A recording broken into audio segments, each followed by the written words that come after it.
રાજકોટમાં કોઝવેના ડાયવર્ઝન પર પાણી ફરી વળતા લોકોને હાલાકી વેઠવાનો વારો આવ્યો છે। ઉપલેટાના સાતવટી ગામથી પાનોલી તરફ આ કોઝવે બની રહ્યો છે। ફુલઝર નદી પરના ડાયવર્ઝન પર પાણી ફરી વળ્યા છે।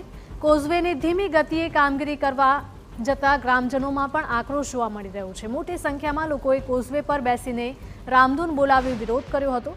2 દિવસ પહેલા પડેલા ભારે વરસાદથી નદીમાં ઘોડાપૂર આવ્યું હતું। ડાયવર્ઝન પર ફરી વળતા પાણીના લીધે ગામ સંપર્ક વિહોણું બન્યું છે।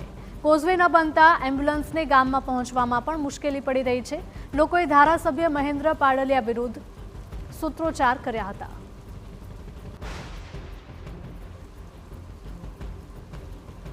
થોડોક વરસાદ પડે તો અમારું ગામ સંપર્ક વિહોણું થઈ જાય।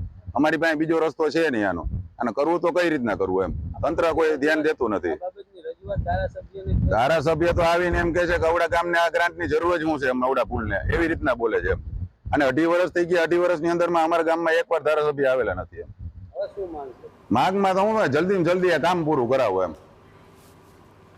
ગ્રામજનોનો આક્ષેપ છે કે ધારાસભ્ય સહિત અધિકારીઓને કોઝવે અંગે ઘણીવાર રજૂઆત કરી છતાં માત્ર આશ્વાસન આપવા સિવાય કોઈ જ કામગીરી થઈ નથી। અધિકારીઓને કામગીરી જોવાનો પણ સમય નથી, જેના કારણે ગ્રામજનોને હાલાકી વેઠવી પડે છે। એટલું જ નહીં, રસ્તાના અભાવે વિદ્યાર્થીઓ પણ હાલ શાળાએ જવાનું ટાળી રહ્યા છે। અનેક સમસ્યાઓ ઊભી થઈ રહી છે, પરંતુ કોઈ કામગીરી નથી કરવામાં આવી।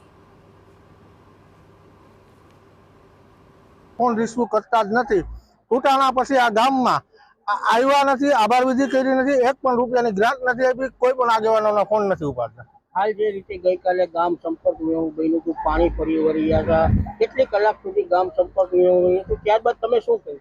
24 કલાક 4 વાગે પૂર આવ્યું કાલે, અને પછી વહેલી સવારે 5 વાગે ગામજનોના 8 ટ્રેક્ટર JCB પાનેલીથી બરકી અને આ મારા ગામ મેં 100 ખર્ચે કરેલ છે।